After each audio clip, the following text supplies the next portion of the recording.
Time.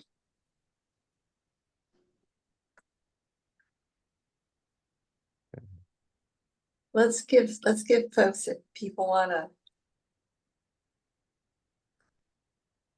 start saying where they're from. So Martin has a host of people. He's invited to help inform us tonight and help lead our webinar. And so let's see, Lana, would you say where you're from? Yes, I'm from the Rotary Club of Binghamton. Okay, Ed, how about you?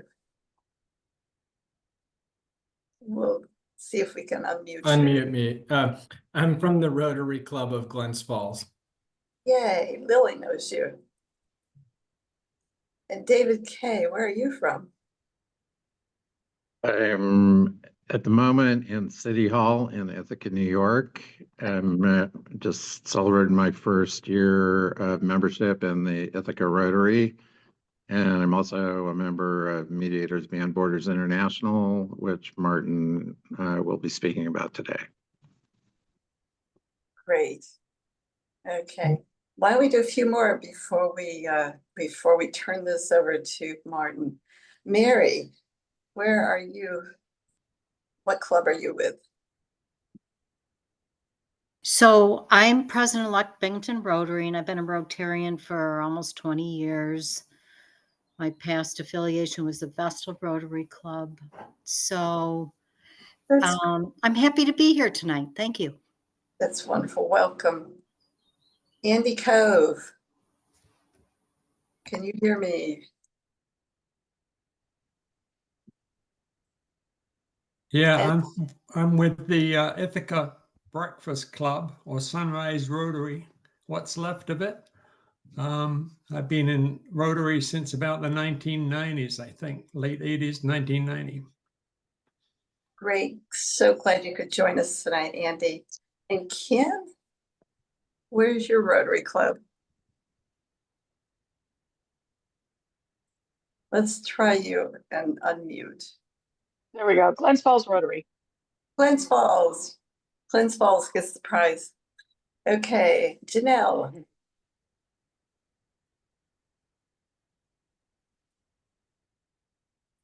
I did not know this was introductory. I was just going to listen in. I'm with Syracuse Inner City. I'm on my way to get someone a meal that just had surgery. So I'm just going to listen tonight.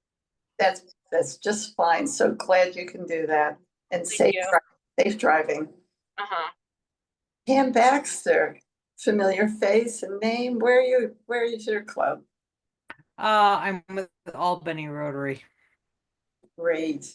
And right next to you in my Zoom boxes is Pamela Moses. Pamela, where are you from? Yes, I'm from Cazenovia Rotary Club. And you drive safely too. Thanks. Thank you for joining.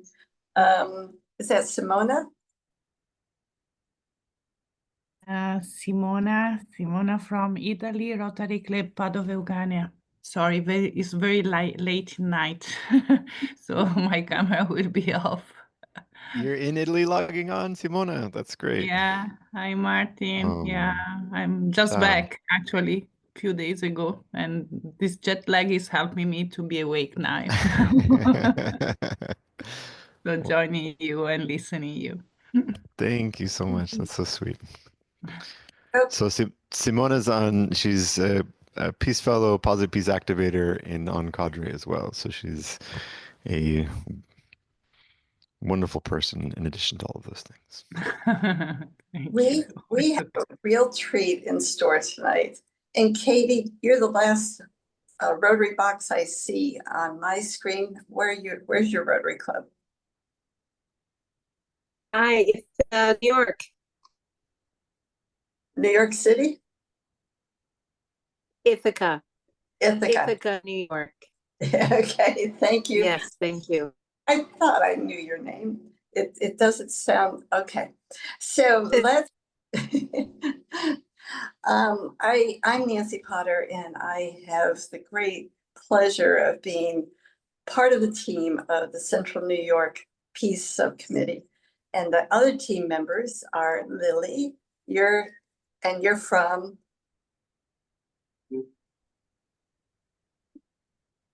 I can lip read, Glens Falls. Glens Falls. Yes. And Elise is from? Vernon Verona Cheryl Community, VDS Community. Okay, and I just want you to know that Joe, the CNY News editor, thinks we're a fearsome threesome. So we are having a lot of fun, and we became acquainted with Martin from Mediators Beyond Borders because David, who introduced himself earlier, said, you know, you really need to be working with Mediators Beyond Borders International. And the wonderful thing about that is that Rotary International has a partnership with MBBI. And so we connected up with Martin, and this is the result of our conversations over the past few months to really begin diving into what kind of a peace initiative could serve our clubs and our communities and our world by having some conversations. So Martin has invited several of his colleagues. Martin, some of those are like Martin, Rotary Peace Fellows, Rotary Positive Peace Activators, and a number of other qualifications to be doing this webinar for us. So Martin, thank you so much for pulling all this together, and we look forward to learning and experiencing and seeing where we can go. Yeah, wonderful. Thank you so much, and thanks for hosting me. And also for the desire for this district to really put into action peace building. So not just talking about it, not just measuring it, but asking the question of what can we do. And so I wanted to share this in the title here is Positive Peace in a Polarized World. And I know from my own feeling around this is watching everything going on in the world right now and just feeling like, how do I call myself a peace builder and feel totally sidelined by what's going on? And what can I do to feel like I am a peace builder and I am able to be effective? And so how do we design models for what we need is better connectivity with each other? And it strikes me as Rotary being one of those answers to what can we do. Part of it is by doing what Rotarians do best, which is connecting with one another. But sometimes it feels really difficult to do. And how do we reach out and be effective in our communities as well? So we're going to be addressing all of that today. So thank you. So thank you. And Uahi, which is the traditional greeting of the Chumash people, which is where I currently am in San Diego. And I mention that because I, in San Diego, happen to live on my great-grandmother's avocado farm. We have 4 generations of Californian, but as you can guess, that's not as far back as this region goes. And so recognizing those who came before me on the land, and though I'm a steward currently of several dozen avocado trees, there were people who were stewards here before, and recognizing that even in my work and the work I do, there are people who came before. And so whereas this feels like me presenting this, I'm really presenting it on behalf of everyone who's come before me. And so I would like to invite you all to think about who is it that came before you, and your passion for being on this call, your passion for asking the question of what can I do differently around peace, and just give you a second to reflect on that. And maybe in the chat, if you know the indigenous people of the region where you're from, maybe include that, and also include the name of someone that you feel inspired you the most for your passion for peace building and your curiosity for what you can be doing more. And so let's all just take a moment and maybe add that to the chat while we're here.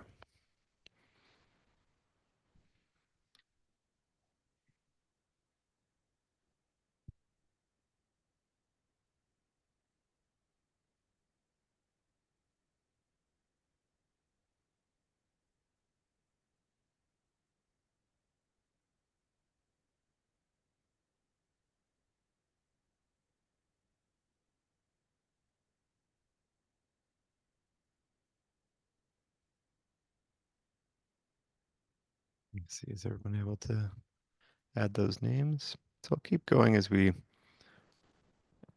go through this and invite you all to continue to write those names in the chat. Is everyone able to participate in the chat? I don't see. Make sure. Stop sharing for a second. Let me see the. They are able to. Okay, great.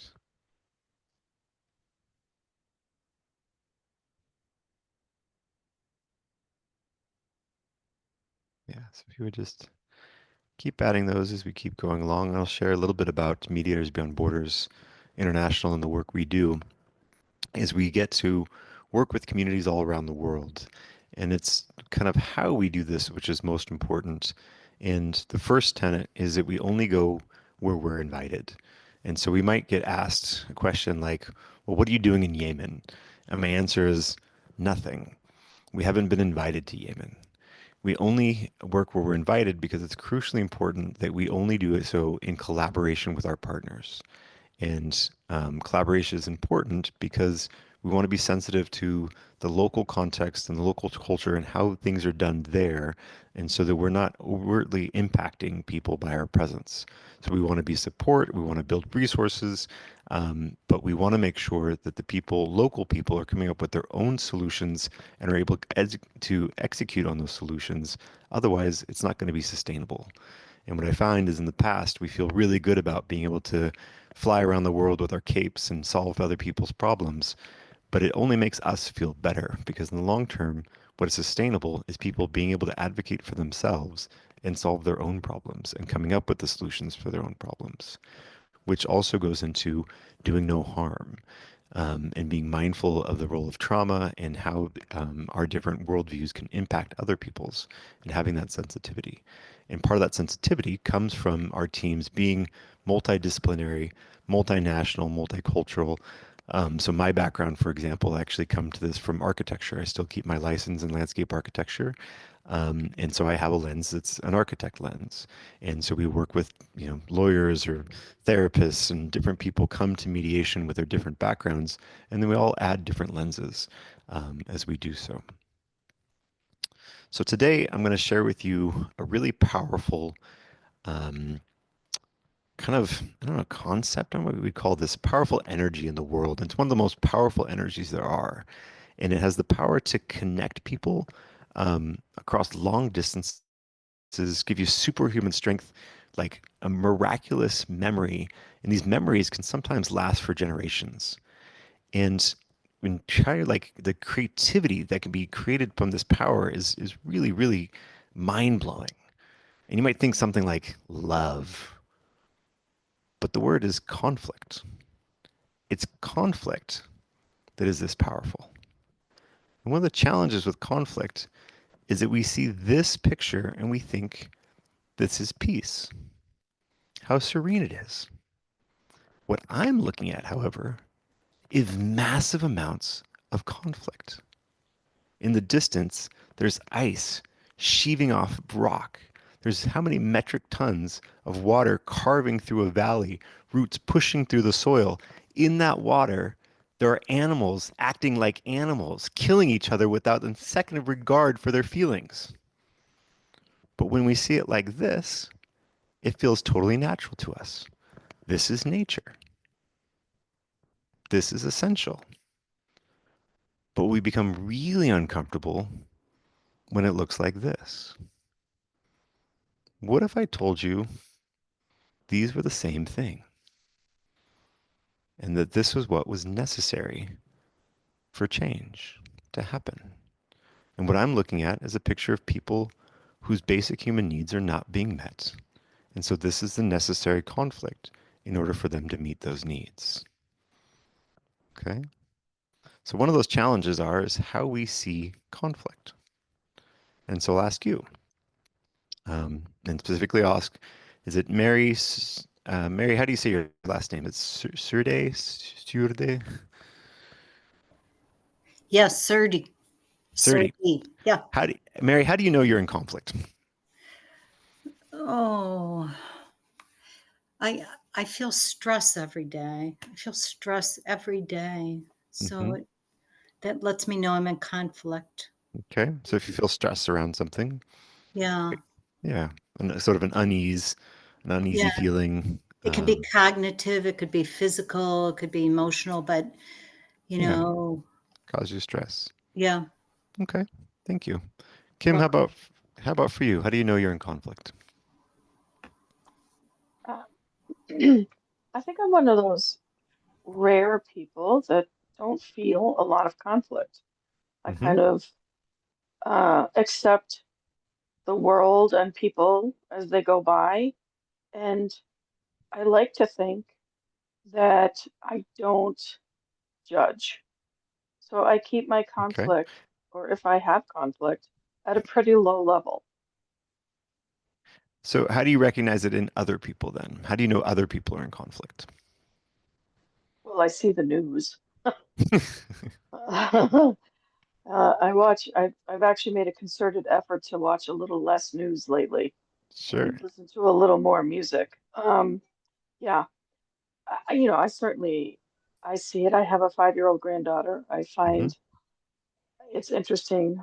Her world of conflict is much different than maybe yours and mine, but hmm it's there and it's real for her, right? hmm With her friendships and bonding of other people, with And other so people. for her, what are those markers how do you know she's experiencing conflict?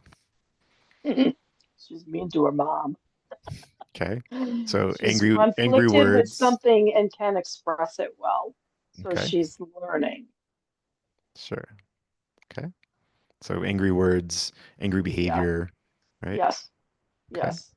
And I think some of that is just finding at a 5-year-old level, it's just finding your space in the world that you live in. Yeah. That's worlds of conflict. Yeah. Great. Katie, how about you?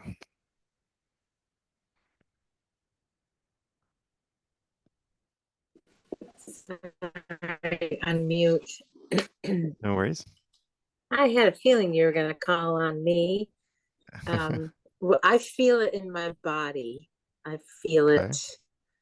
it in my body, and when my beliefs are contradicted by someone else's, Mhm.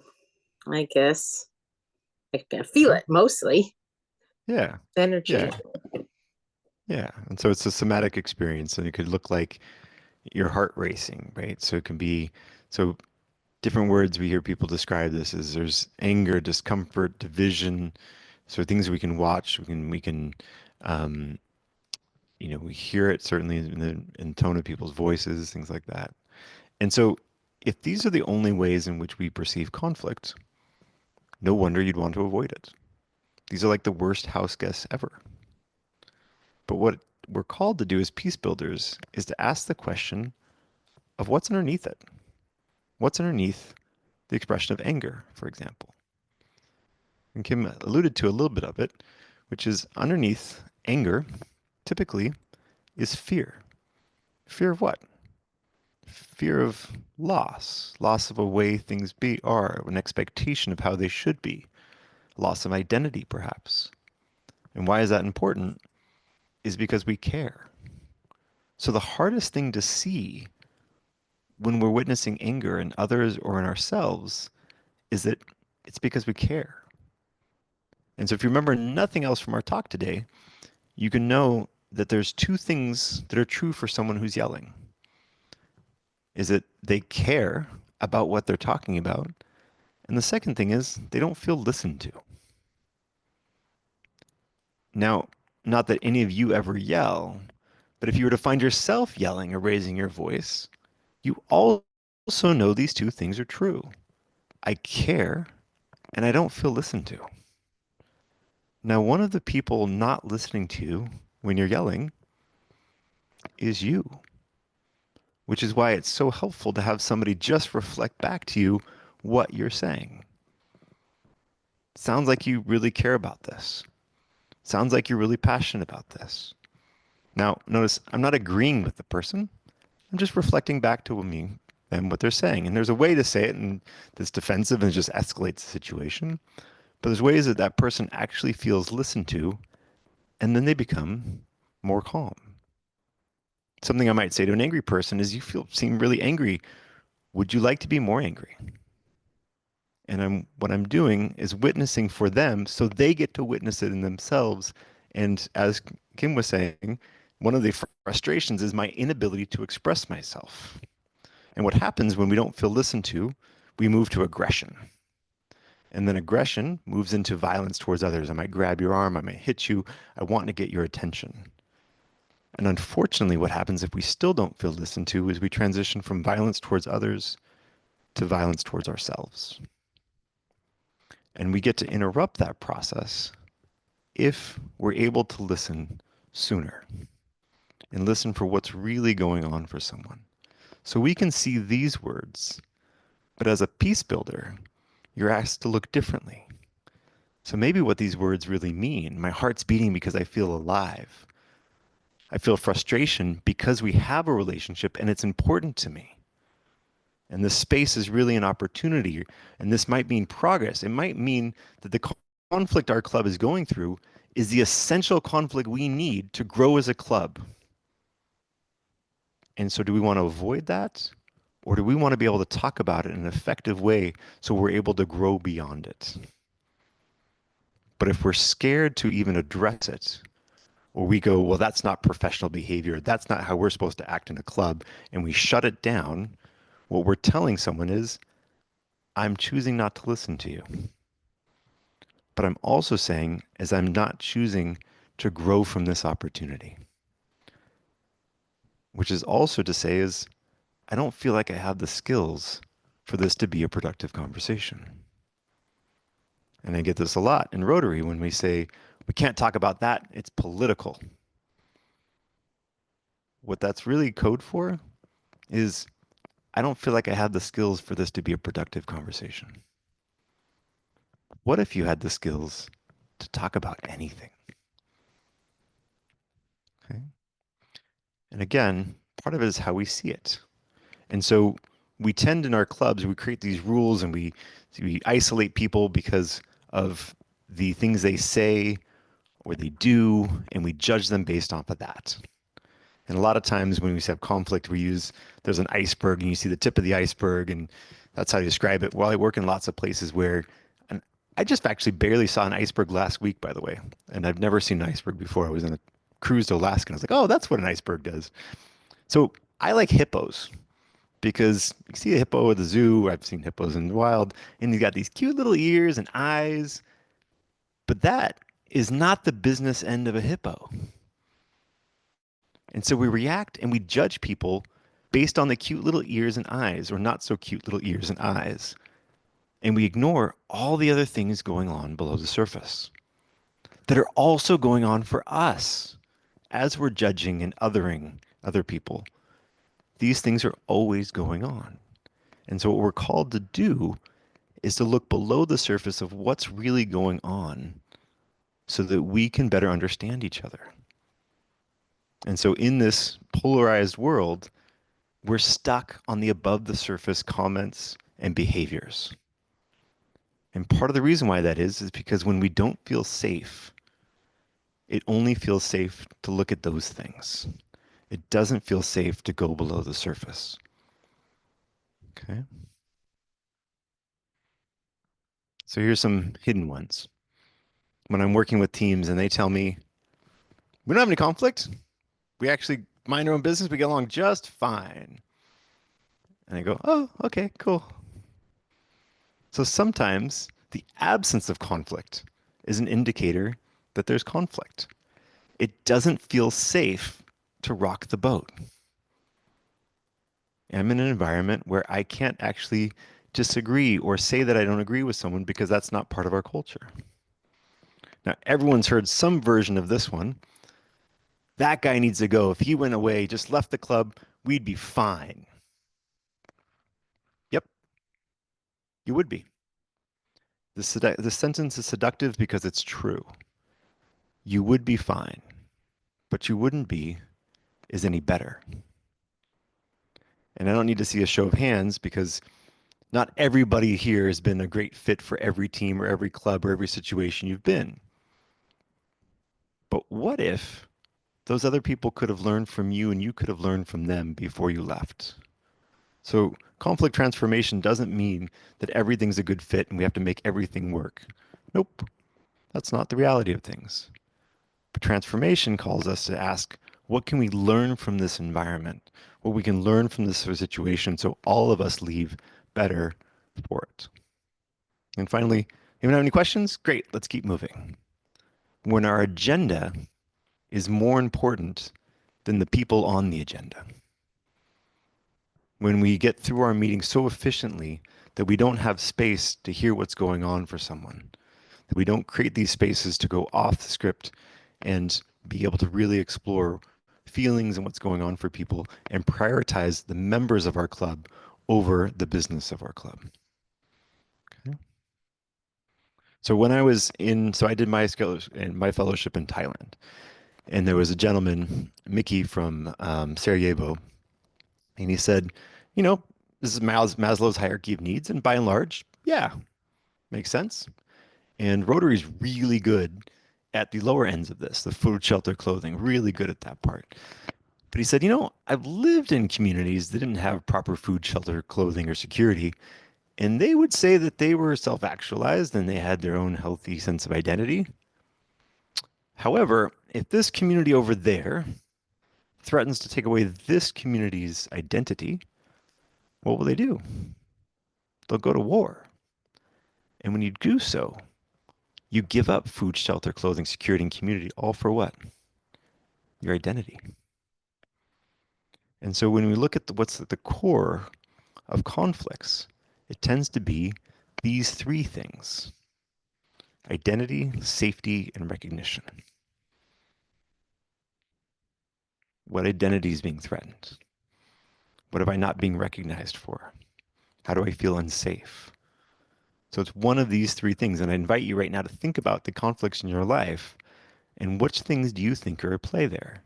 And the really juicy ones are right in the middle, meaning my safety, identity, and recognition are being threatened.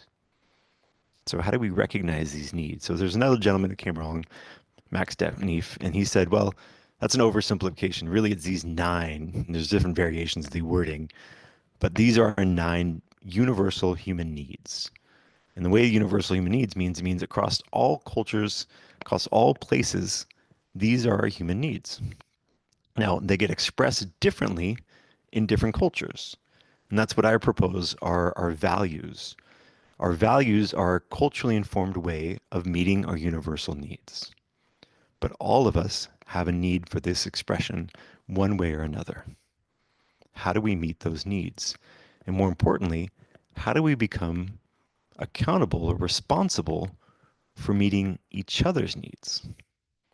So this is what my definition is of positive peace, is our ability to mutually meet each other's universal needs, which for those who are well versed in all this know is the opposite or discongruent with positive peace and negative peace. And maybe one of my peace activators or positive peace informed folks can tell me what's the difference, but give me an example, in a Rotary example, of the difference between negative peace and positive peace. Who can handle this one? What's it look like in Rotary to have negative peace versus positive peace? Anyone feel brave? Jennifer, do you want to try this one? Sure, although the in Rotary part is throwing me a little. Are you talking about like within clubs and that kind Sure, of thing? within a club setting, district setting, what would it Right. mean for someone to have a club to have positive peace versus negative peace? Sure. Like, I think we could start with negative peace saying, usually when we think of negative peace, we think of, you know, uh, the absence of violence, is always something that we talk about when we're talking about peace is not just the absence of violence.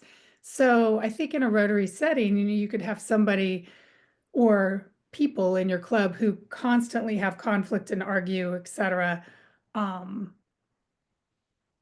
versus a club or a project where people's attitudes and approach to solving the problem is more sustainable. It involves things that make people feel included. If there are conflicts, they're dealt with, in different ways. Am I hitting what you're getting at, Martin? I'm not sure. Really good try, right? So the absence of violence in that case would be more like we have smooth running meetings every month, every week. We get together and we go through the agenda and everything's great. And so there's a absence of nobody fighting with each other. Nobody's calling each other names. They're not throwing food, or, everyone kind of just gets along. Versus positive peace might look like, hey, is this the best use of our time? Is what we're talking about right now really what this club wants to be focused on? How does this meet the vision for our club and why we signed up to be Rotarians? That's an uncomfortable question, but sometimes a necessary one that we avoid asking, and we keep showing up to our meeting even though our needs are not being met. And we're not meeting the needs of the community. So we're not meeting why we joined Rotary in the first place. And maybe we don't notice that Mike and Sally haven't spoken to each other for the last 3 months. But because they're not saying anything bad about each other, we ignore it. But what's the power of human potential if we were all able to work together? In a corporate setting, the example I use is if you had 12 computers in an office and one computer one day stopped talking to the other computers, you'd have IT on the phone immediately. And if they didn't solve the problem in an hour, you'd be irate. And if it didn't end by the end of the day, you'd be like pulling your hair out. We're losing so much money. But if two people in that office stop talking to each other, as long as they're not being nasty, we'll let it go for months. And this happens in our clubs all the time. People stop talking to each other, stop engaging, stop asking difficult questions. And so, yeah, it's fine, but it's not positive peace. It's not what it could be. We're not as productive as we could be, which means we're not as passionate as we could be. We're not as effective in our communities as we could be. We're not attracting new people who had their hair on fire for what they want to be doing. And some people just leave because this isn't what I thought it was going to be. Or they leave and all of a sudden say, well, I want to focus on my community, or I want to work on my work and my family. You didn't want to do that last 10 years, but we don't have a mechanism for that person saying, my needs aren't being met here. Okay? So this isn't how IEP sees it, but one of the ways I look at the 8 pillars of positive peace is what they're actually measuring is how well a community has their universal needs being met. And the words they use is a well-functioning government, equitable distribution of resources, free flow of information, good relationship with neighbors. What all of these things are creating metrics for is this community having their universal needs met? And we're able to measure those things. And so it's creating a metric, kind of a scientific way of looking at something that's hard to measure, which is, are my needs being met? And what they've said is that when these needs are met, when these conditions are being met, that's when you have positive peace within a community. And the good news is we can talk about these different things. We can engage in this. And so this is where I want to turn back over to Jennifer and tell us a little bit about the IEP, who IEP is, and also what this Peace Activator program is, because we're going to be working with, in the district as we continue to do this work, we're going to be pulling in Positive Peace Activators, Peace Fellows into this work so that we can create a really robust network for doing it. So Jennifer, would you please kind of tell us about IEP and the Positive Peace Activator program? Sure. The Institute for Economics and Peace is a big Rotary partner. It is a global organization that has metrics for measuring this all across the world.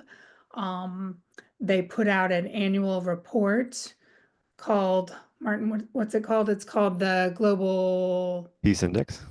Global Peace Index. And it's very interesting to dive deeper into that and look at how some countries that you may think are peaceful countries are not. It's been interesting to watch our country, of course, and in how it has met or not met some of these pillars of positive peace. When we were Peace Fellows, we worked very closely with IEP. We did a full week's training on the pillars of positive peace. We got to interact with the staff. They have global staff in different locations. And I think the partnership is a wonderful opportunity for Rotarians to really think about peace in a different way, as Martin was talking about in that example, and how some of our traditional concepts of peace are not necessarily the type of peace that we can put into action. The Peace Activators program is also a global program. Each region of the world has a group of peace activators. Martin and I are part of the North America and Caribbean Positive Peace Activator group. We have colleagues all around the world who are also doing this work. We have committees, we discuss issues, we talk about global grant projects, all the Rotary things within the lens of peace building. And we use these pillars of positive peace and the partnership with IEP very closely in the work we do. What have I left out? No, I think that's great. Yeah, and just to know that there's a network of, I mean, I think it's 300 or 400 Yep. positive peace activators around the world. And for a lot of the work we're going to be doing with these positive peace conversations, they're going to be online conversations. So we can pull in both facilitators that MBBI is trained around the world, Rotarians who have learned how to do this facilitation, but the vision is to also bring in these positive peace activators as facilitators, and so we can get diverse facilitators working on some of these, and as you continue to expand, we have a whole network to support you in this work. Anyone have any questions as long as we're here right now? Okay, and maybe someone can keep an eye on the chat for me. It's a little difficult to do all the things. So if there's a question in the chat. There was a question, Martin, Sure. from somebody in the chat about what you were talking about before the example. And the question is a member resignation an example of negative peace? Depends. We don't know. If someone leaves, and particularly if they leave unceremoniously or just kind of quietly, it's typically a form of avoidance that says rather than stir up the pot or go through a vulnerable moment, I'm just going to leave. It's not worth it for me to do that versus stay. And so what's really hard to see is when somebody is being that difficult personality, or we call them generous personalities, it's not because they don't care, it's because they do care. And it's actually the opposite is when someone leaves without telling us about it, that they just go, you know what, this just isn't worth it to me anymore. It's not worth it to stir the pot. I'd rather just go back to my life. And so, yeah, I would say that that's a version of negative peace. I'm going to choose to be peaceful in the sense of I don't want to rock the boat. So thank you for that question. It's great. Which brings us to our next slide, which is an invitation to breathe.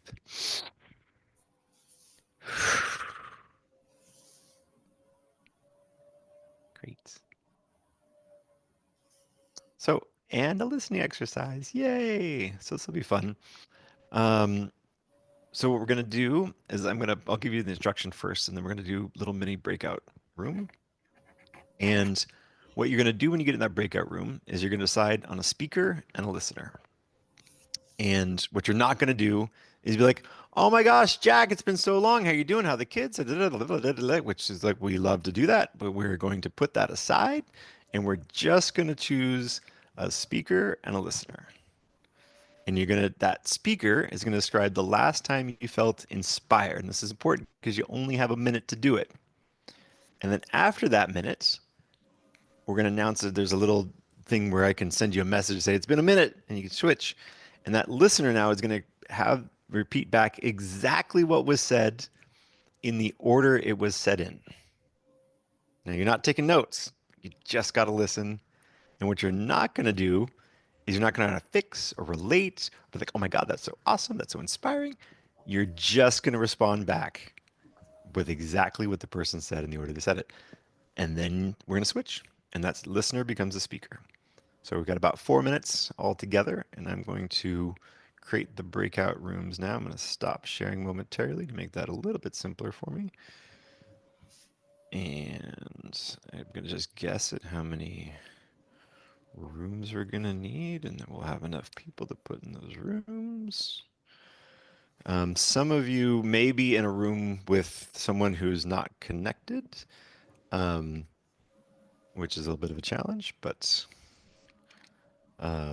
if you do, that happens, just come back to the main room and we'll find you, we'll pair you up with somebody else. And I think, okay, create the rooms.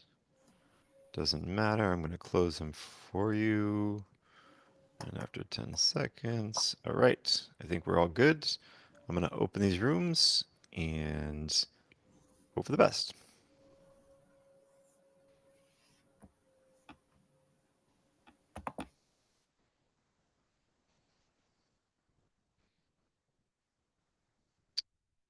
And I'm going to put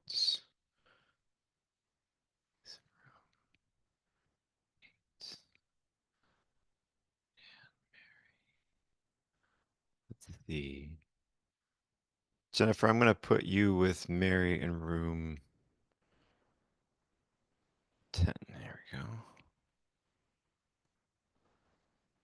Great. All right. Oh, Katie, you're back. I think you're supposed to be with Tegan. Oh, there you go.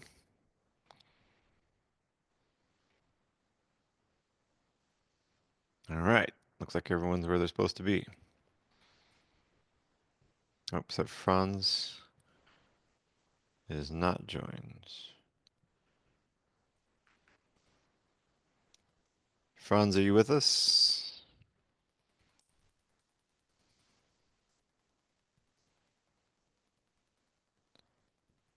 Nancy, am I frozen or can you?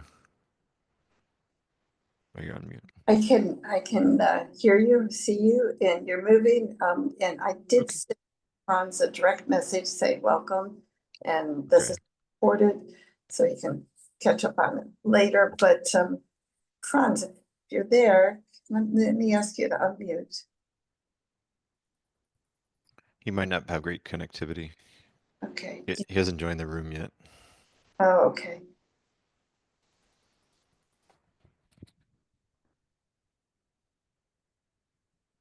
Excellent. Excellent groundwork. To know more. Mm-hmm. Okay.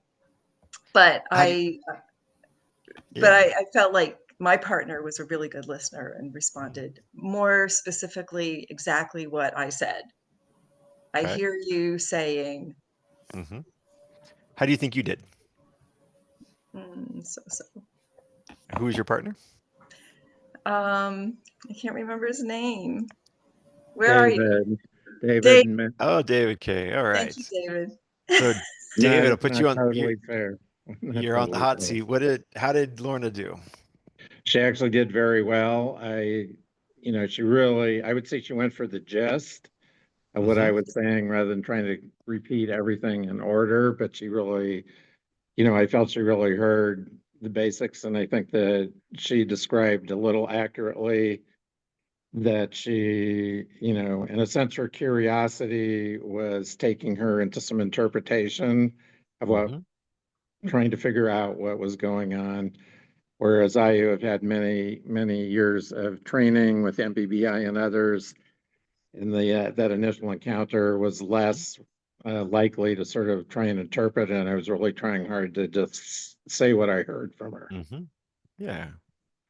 So a couple things you're reflecting back, if I can hear you, which is having done this exercise or something similar, created a calm, whereas Lorna might not have been as calm, trying to remember all the things or worried about doing it right. And so in the not necessarily worrying about doing it right, it made it a little bit easier for you in some ways. But in the net result is you felt listened to and felt like she did a pretty good job. Great. Absolutely. Thank you so much. Thank you. Who else? Who else would like to share? Ed, how about you? How was it for you? It was tougher than I thought. So I was with Lena, and it wasn't because anything she was saying was difficult or complicated, but I think maybe overthinking because you're trying to remember it all in the same order. Okay. How do you think you did? 80%. I think I got the gist of it. Whoop. Lana, how would you think? How would you rate him? How did he do? I would say a good 92%. Okay, 92, maybe 92 and a half, you know? Take that, A-. Yeah. Well, here's the important question, Lana. Did you feel listened to? Oh, yes. Okay. Could you have been thinking about anything else and been successful with this little project we just did? I'm So sorry. if you were distracted and thinking about anything else, would you be successful at doing this exercise? Asking me, Martin? Yep. No, if I was thinking of something else, which often happens, I would not be successful. Yeah. And right now it feels pretty good. And you can feel the kind of the energy even in the room, even though we're online, is we feel more connected to each other. Now, another question for you. Did you have to agree with Ed in order to listen to him? At this point, he used a term that I didn't understand. And so I went back and asked him what it meant. So it was very clear what he was trying to say. But did you have to agree with him? Was agreement necessary to listen to him? Well, I don't know. Yeah, I probably did agree with him. Yeah, I did agree with him. Right. But even if you didn't agree, would you been able to listen to his story about how he was inspired? Absolutely. Okay. So it's possible, even though most of us find ourselves at some point in our life saying, I can't listen to this person. I don't agree with a word they say. And what we know. Martin? Yes. May I just say something about that? There are often so many disagreements within our community these days. My wish is that the people who disagree with me, I honestly wish I could get them in a room and ask them why they believe what they believe in. I've not been able to do that for one reason or another, but I understand what you're saying. It's so terribly important to understand the other point of view, even if you don't, even if you disagree. And I personally believe that I've never had that opportunity to do that. Yeah. And I would say even before, thank you for that, even before understanding is listening. And so one of the challenges is we don't feel listened to.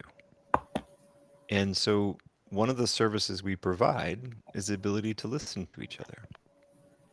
The other piece of this is how long did that exercise take? About 4, maybe 5 minutes. But how often do we find ourselves using this word? Busy. To describe why we can or can't do something, who we can and can't talk to. Sorry, I'm really busy today. And in Japanese or in Chinese characters, what you're actually saying is I'm absent to what's going on in my life. And instead, if we know that within 5 minutes we can feel disconnected to another human, what would it be like to say, hey, I've got 10 minutes now, or at 4:30, I've got 30 minutes. But also know from this exercise that if I don't actually have 10 minutes or 25 minutes, telling someone that you do because you're being polite isn't actually being polite because you don't have the ability to listen to them. And one of the ways you know someone doesn't feel listened to is because they'll repeat themselves. You'll be like, oh, I heard you. No, they didn't. They wouldn't repeat themselves if they felt listened to. And so being present for people, being present for ourselves is really important aspect of this. So I was sharing with those that weren't in the group of one of the things was adding stress to this by giving you what was a very difficult task. The idea of repeating something exactly kicked in a different part of your brain, which caused some people to hyper focus and some people to lose focus.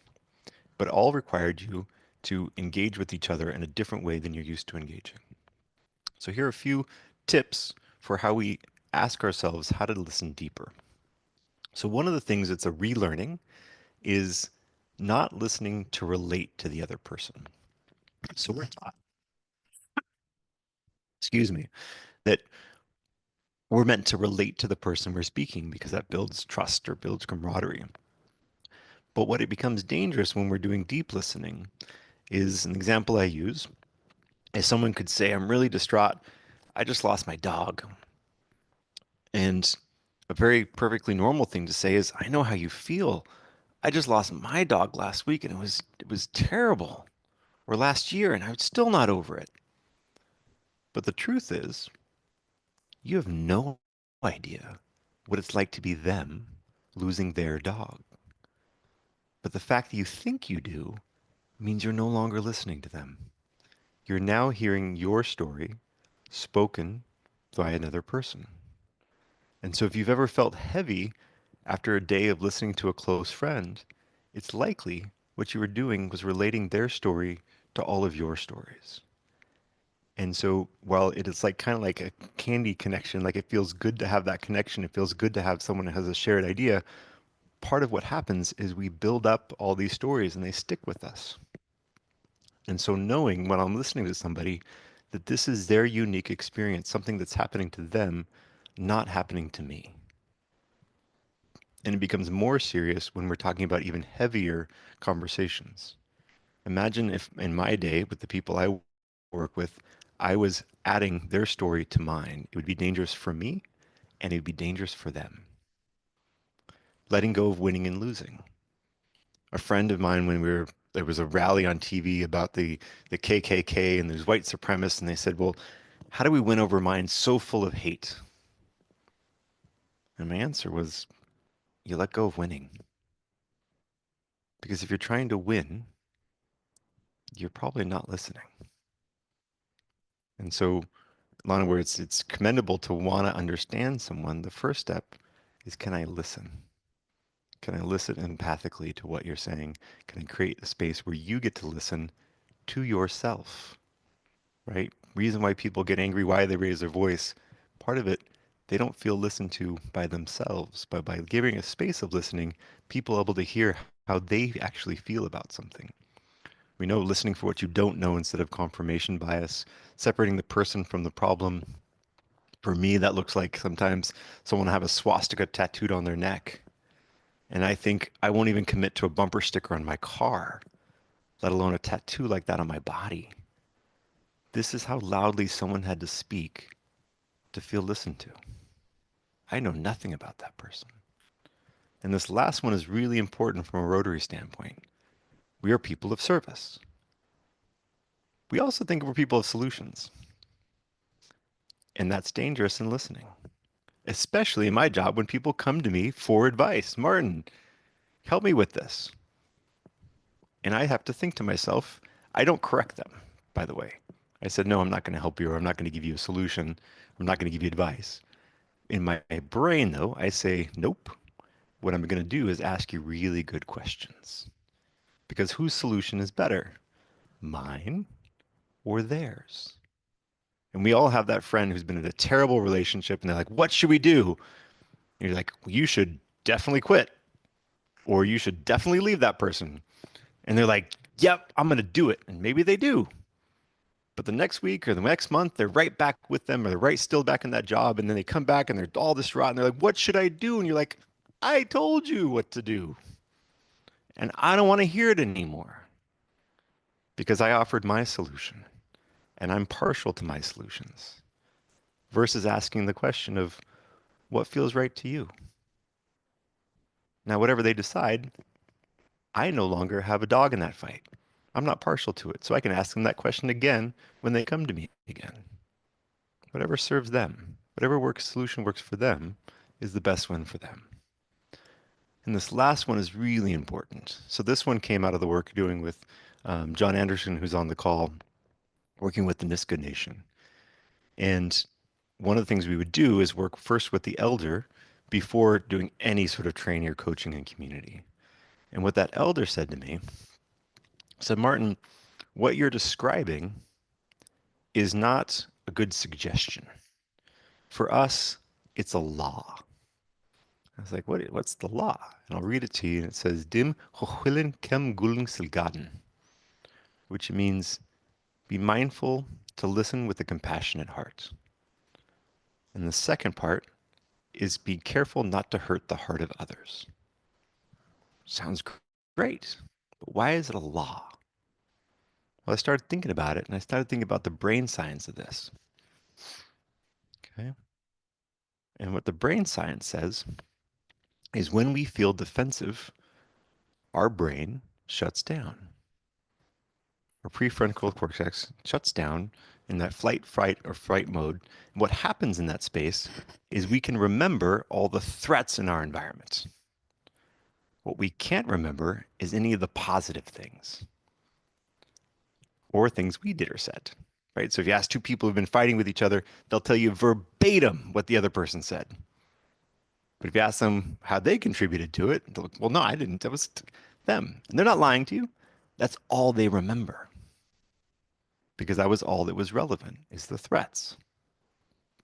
Now, it turns out that's not just really good advice for indigenous cultures, right? Because in indigenous culture, if they only remember the negative things and you're a narrative culture that doesn't write anything down, then what happens? Your society goes away. You no longer have a fabric of connected tissue that keeps you connected. But here in our context, in the US, if someone happens to be of a different political persuasion, they could have dedicated 30 years of their life to public service. But if they don't agree with me ideologically, I can't tell you one gosh darn good thing they did. Because we're constantly in a state of threat. We're not remembering the positive stories about each other. And what's happening is the disintegration of the connective tissue between us. And so what this requires of us, what it asks of us, excuse me, is how do we open that brain back up?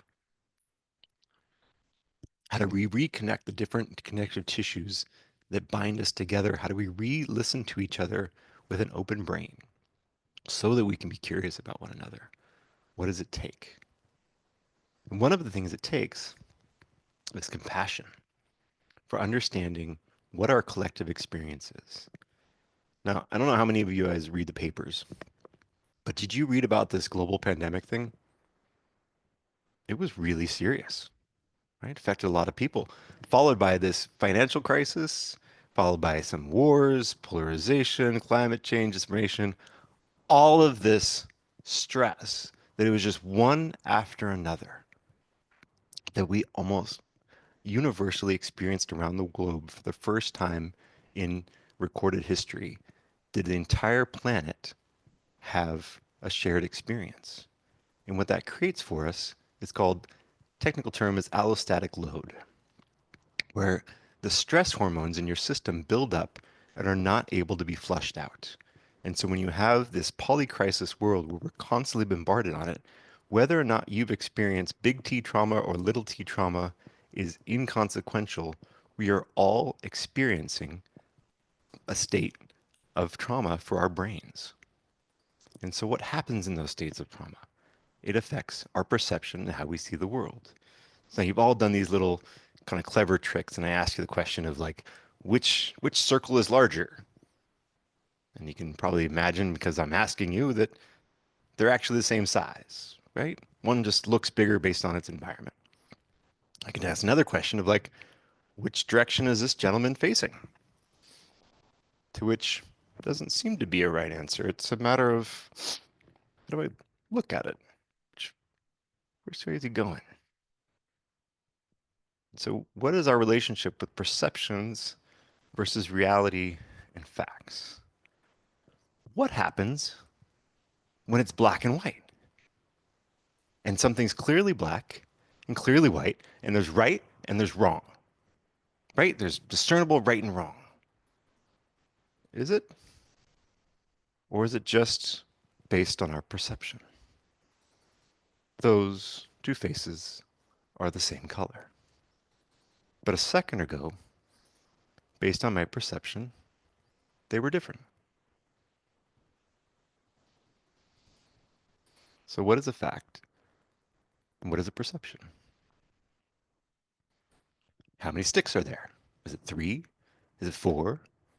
Is it a 6? Is it a 9? How about math?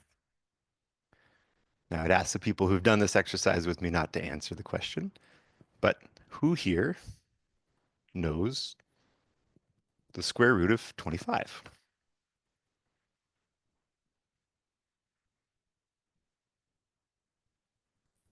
Ed, you know the square root of 25? Pam's got 5 on it. Yes, 5. It's 5, okay. Anyone else? This is math, so there's a clearly right answer to this. Just feel like I'm being tricked, so. You have that feeling like I'm being led into something here, right? I'll play along. Okay, 5. So I got 2 5s so far. Well, I'll tell you, I'll just skip to the punchline here.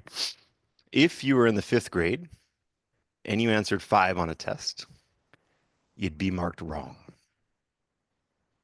Because the true answer is 5, comma, -5. Because -5 times -5 is also 25. So 5 is both a right answer and the wrong answer simultaneously. It is a truth and a lie. And what happened to your brain is when you arrived at a right answer, it stopped thinking. Your brain does not want to believe that in the universe there's an equally right answer that is the opposite of the one I just gave. -5 is the opposite of 5. They are both equally correct and equally incorrect. And only with their exact opposite does it become true. Now, how does this apply to us? Well, I'm a good person. And I work in domestic violence and I support women all around the world. And I'm someone who has hurt women. If for no other reason, then I don't get to determine if someone else is hurt by my words and my actions. So I am a good person and a bad person. But if in my reality I only see one, I can't hear the other.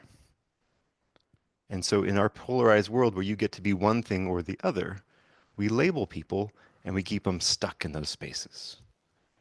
And so the opposite of polarization is being able to hold multiple truths. Now we are infinitely more complex than the square root of 25. And so how do we be able to see both ourselves through a compassion that we are both things or all things at the same time, as well as someone else? Yes, they are this person, and there's this person. Is no part of them worthy of trust? And then we start hearing the words we use to describe each other. That person's a liar. What I hear when I hear that is, I don't have the capacity to listen to this person, so I'm going to dehumanize them, pretend that they're not worthy of being listened to, because I don't have the capacity to hear them. So my mentor says is, you cannot lie to me. You can only tell me the story you want me to hear, or the story you want you to hear. And my ability to be able to listen to them, even when I don't agree, is essential for peace building, because otherwise we can't make progress. And so the images I've just been sharing with you, they're all kind of black and white images. What happens when they're no longer black or white images? What happens when the subject's important to us? when the symbols are meaningful to us, when it touches our core beliefs and our core values? What happens to our brains then? So this polycrisis world where our brains in states of threat, and on top of us, top of it, our identities and our core beliefs are in threat. It doesn't become surprising why we drop down to these oversimplifications and these binary thinkings. It's what's happening to our brains. And so whether it's right or wrong, it's our ability to say, hey, this might be going on for this other person, or have the compassion to say, this is what's going on for me. There's a good chance it's going on for them too. And so how do I slow this down so I can go back from a brain that looks like this to a brain that looks like this? And what kind of community and society do we want to work and live in?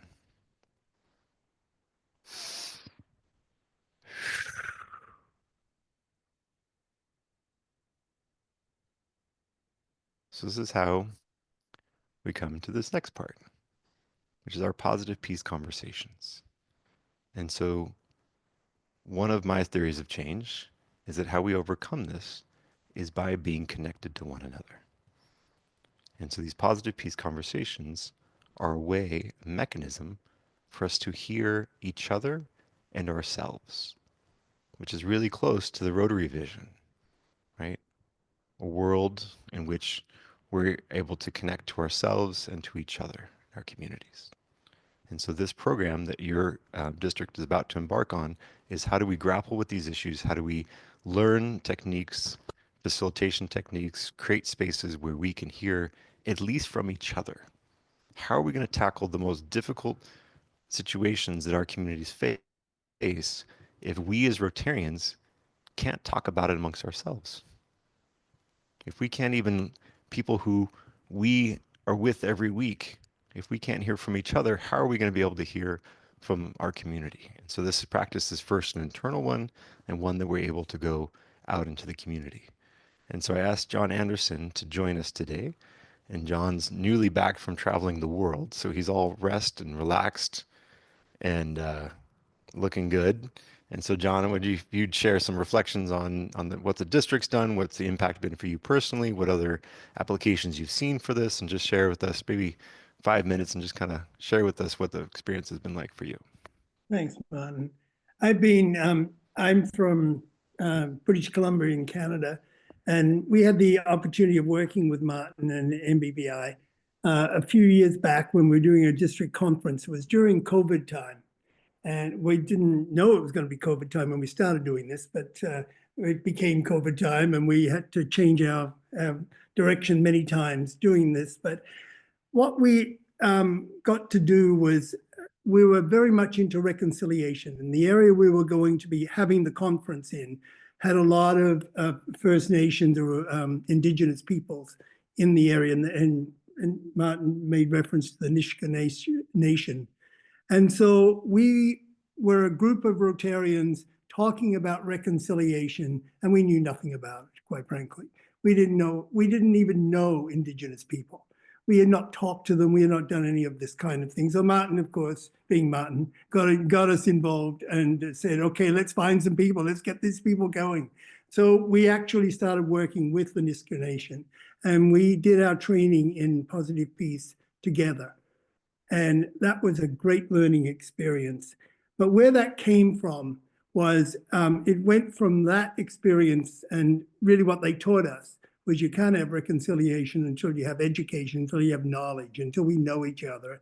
And the way they saw the world, the way we saw the world, wasn't always the same thing.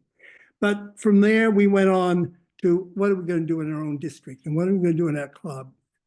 And we then did a training session with MBBI, training facilitators, and then went back to the clubs after the conference, which was a great success, I might add. But after that time, we went back to the clubs and we said, okay, we have trained up to 50 facilitators in our district. These are people who have gone through courses, started like today, and went on for several sessions where we actually learned how to listen to each other better, how to help people talk, and made people feel comfortable coming together as a club, because many times it was people were not listening to each other. And when Martin started, he said, he used the terms invited, in collaboration, inclusive, and doing no harm. So we really needed to invite the clubs to try this concept of a what we called then a facilitated peace conversation, what we're now calling a positive peace conversation. We invited the clubs to let us work with them. We let them choose the topic. We didn't go in there and say we should have a conversation about such and such. They had to tell us what they wanted to talk about. And sometimes it was, what does Rotary mean? What are we going to do after COVID? Because we're all on Zoom now, we're going to meet together, or we're not going to meet together. Some people don't want to meet together, and all of that kind of thing. So they had their own issues that they needed to deal with. Or in some cases, it was, we have disputes within our club. How do we solve them? And once a club had got involved, said, yes, we'd like you to come in and help us with one of these conversations, we got the facilitators that have been trained. They came, most of it was done on Zoom to start with, because we were still getting over COVID when we started this. So a lot of our conversations have been done on Zoom, and this works very well on Zoom, actually. The club members come together, they have the topic. Out of that topic, we give them questions. We break down the questions. They all have that before they come to the meeting. There's not a great surprise for them. We give them some agreements that Martin will talk about later, that really people, how are we going to operate? How are we going to perform during this? And so what we wanted to do with the clubs was really get people talking to each other. The facilitator is not there to solve the problem. The facilitator is there to have people set the environment so that people can talk to each other. And we found it very successful. We've done about, I'd say, 70 different conversations in our district. Once it got going, people started to ask us to come in. Now that's not on, this is, I've said over several years. We're now at a point that they're not asking, because they feel, oh yeah, we've done that. We've had our conversation and we've done it again. But they really need to have many, because the aim of this is to make that club a hub of peace and within themselves. It's not a matter of just the club being able to have the conversation, but getting good at doing the facilitations themselves and then taking it out to their community. And we've had some examples of doing that in our district, where we've been asked by local libraries to come out, because the library board was having some disputes and difficulties. And it was a great experience going out. We've done it with stratas and housing stratas, where the people just didn't talk to each other. That was a very interesting thing. And sometimes these people live next door to each other and never really had a conversation and really never listened to each other. So the club actually, where it really becomes successful is when the community comes to the Rotary Club and says, can you help us? We've got an issue. So that's where you're aiming at. But you got to start at home, and you got to start with your own clubs and where you go. So in our district, we found it really quite successful, but it doesn't just happen. You've got to keep working at it. And we've trained now, I think, about 75 facilitators, probably got about 50 that are still working at it. They keep coming to me and saying, when are we going to do another one? Well, again, you can't force this. You've got to be invited. So you can't just force these things in there. But we are getting, having more and more of these conversations, thanks. And Martin stayed with us throughout this whole journey, which has been wonderful, because, and you need that peace committee to lead this all the way through. You can't just expect the clubs to do it by themselves. So is that what you wanted me to say, Martin? I've said it. So that's what happened. That's great. You know. Yeah, wonderful.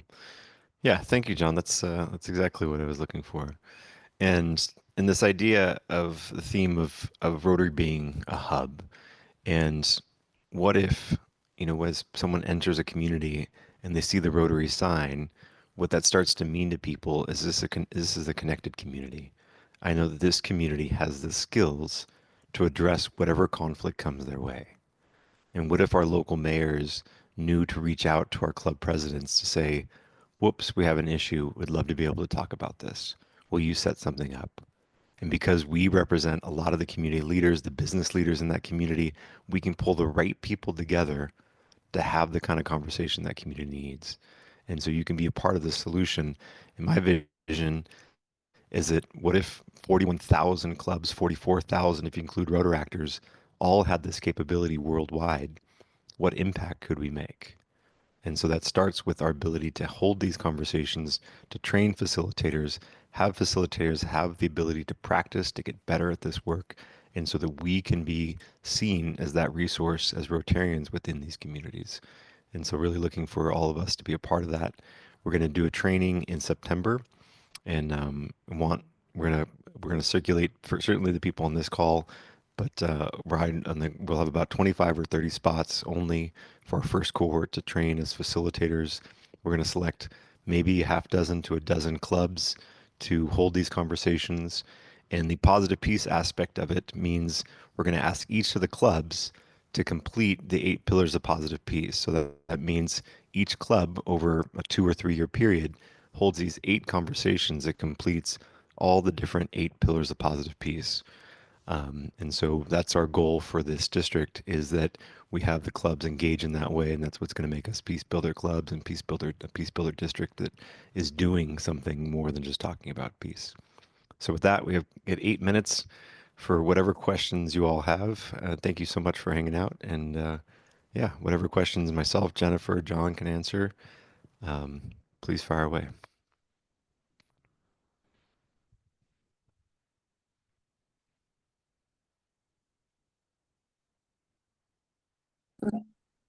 I was wondering if John could share a little bit about sort of the initial start and what were some sparks that really helped to ignite the passion, the fire for the clubs to do this. You talked about the relationship with First Nations. We there other things that were important? Sometimes with a club, with my own club, for instance, we used DEI at one stage, and we had speakers come and talk about different aspects of DEI over a series of meetings. And some of these were uncomfortable conversations in our club. Some club members said, well, we don't want to talk about this. What's going on? Why are we talking about all these things? But we said, well, just listen. And then we went into a conversation based on the fact that we'd had these. There were 3 sessions, actually. We had 3 speakers, everybody had heard it. And then we had a conversation about how we were feeling, how we were going to deal with this in our club and how we wanted to deal with it. Immediately, it was good because people had a base to work from in that case. That was just an example that I think worked well for us. Others, the club president would phone and say, we have this issue, we've got a foundation committee that we don't like what's we've got our own charitable society, and yet we feel people should be giving to the Rotary Foundation, not to the charitable society. We have a conflict in our club about this, and people are really part of that, and they believe in it very, very carefully. So we said, okay, let's talk about it. And really, you know, there were the people in the club that do all the talking, and some people had never talked, but in this process, everybody gets to talk. Even the newest member gets to talk. Even if they don't know a lot about it, they still have a feeling about it, and they get to talk. And actually, it was people came back to us and said this was really helpful because we actually listened to each other. Thank you. One of the stories John, I remember sharing with me was the timing of was it Flag Day and the discovery of the unmarked graves at the residential schools. So at the same time that there was this kind of gruesome discovery, it timed out with Flag Day and the local Rotary having a fundraiser of selling flags, Canadian flags. And so some of our most difficult conversations are not between a right and a wrong, but between 2 rights. And there's nobody wrong. But how do we hear each other? And how do we divorce ourselves from the need to have a solution versus a need to build deeper understanding and create spaces where we can listen? Now, a problem like that previously would have felt unattainable for a Rotarian to deal with. But having gone through this experience, now you go, it's difficult, but we can talk about it. Imagine having that feeling that anything could be faced in your community and go, wow, that's difficult. And I trust we can talk about it.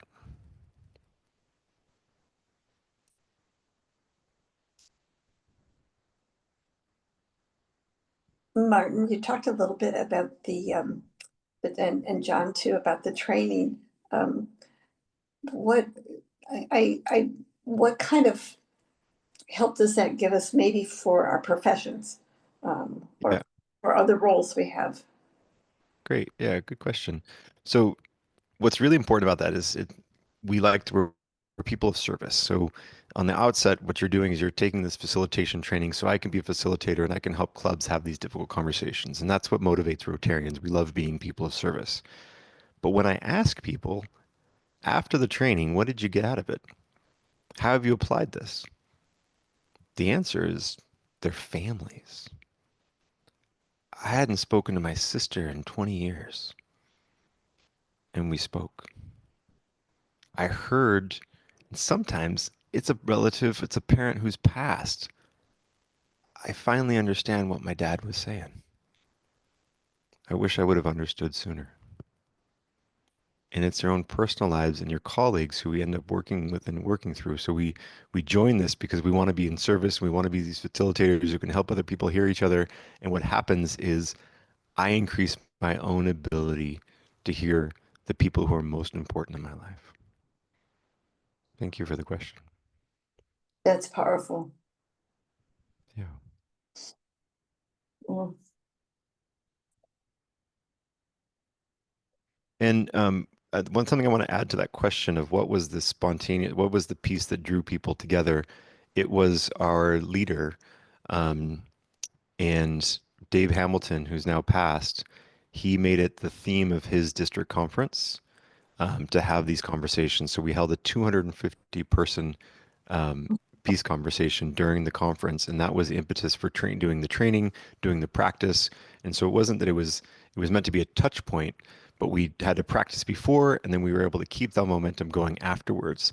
And sometimes that's what it takes, is that first mover to say, this is what's important to us, and this is what we're going to be doing, that gets the momentum going. And so maybe even thinking about something we could do for next year's district conferences, we're going to hold one of these with different parts of our community. We're going to invite them to district conferences, what we're going to do. So having a touch point where we lead up to an event really helps to get people excited about it. Pam?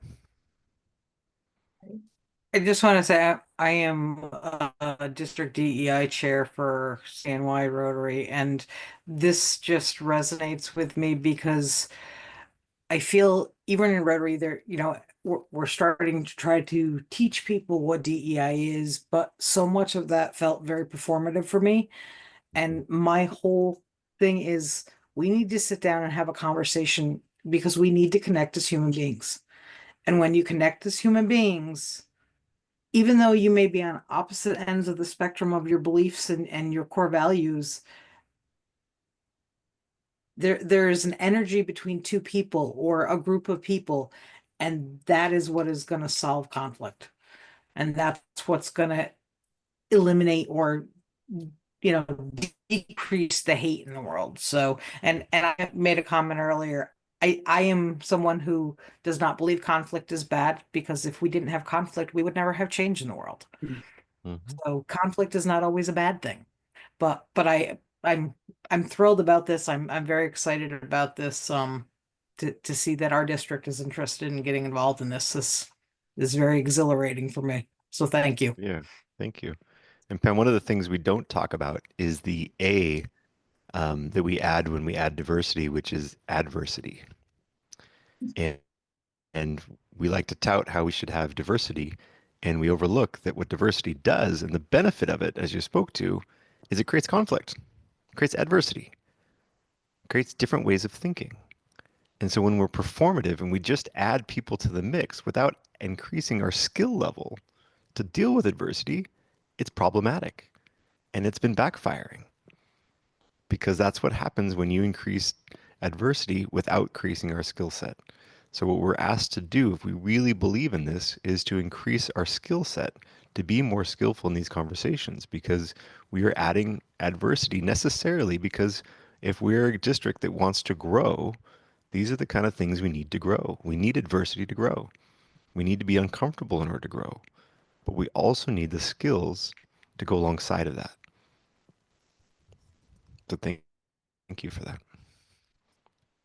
This is so valuable. We could go on and on.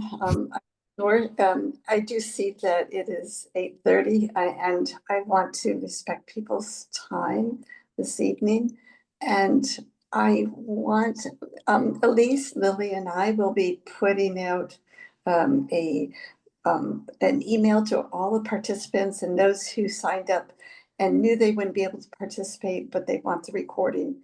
So we will be putting that out to everybody who we have on the list, and we'd like to include you on the list to invite to some get acquainted Zoom sessions that we're planning on the 20th and 21st for what the CNYP subcommittee is doing. We're a subcommittee of the foundation committee. So we have a distinct purpose, and we're going to be, we want your input. We would need input from the district members to make this a reality.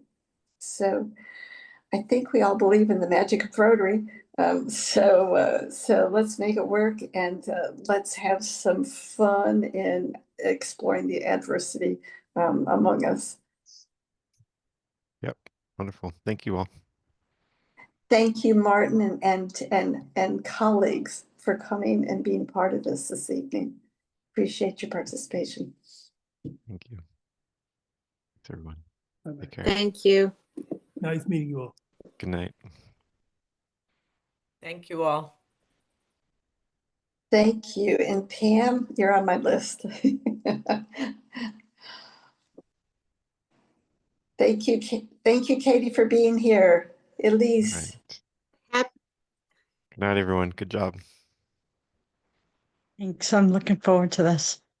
Oh, there it is. Okay, thank you. Thank you. Good night. So yeah, we need to follow up with you, Martin. Yeah. Yeah. This was fun.